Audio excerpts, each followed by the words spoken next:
আসসালামু আলাইকুম প্রিয় বন্ধুরা, আপনাদের জানাইতে চাই বাড়ির আশেপাশে এই যে দেখছেন কত জঙ্গল, এই জঙ্গলগুলো রাখা যাবে না। এই জঙ্গলে থেকে আপনার ডেঙ্গু ছড়ায়।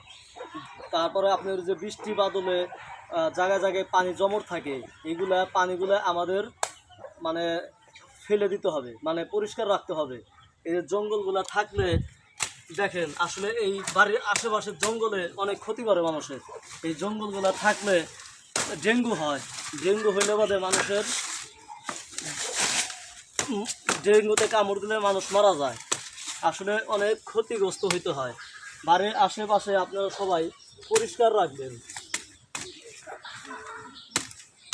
পরিষ্কার না রাখলে দেখবেন আপনাদের এক সময় সমস্যা হয়ে যাবে। এর জন্য আমরা চাই সবার বাড়ির আশেপাশে জঙ্গল পরিষ্কার করে রাখবো। কেউ জঙ্গল বাড়ির আশেপাশে থাকতে দেবো না। পরিষ্কার পরিচ্ছন্নতা ইমানের একটা অংশ। এর জন্য আমরা সবাই চেষ্টা করব জঙ্গল সব পরিষ্কার করে রাখার জন্য। যদি ভিডিওটা ভালো লেগে থাকে আপনাদের লাইক কমেন্ট শেয়ার অবশ্যই করবেন।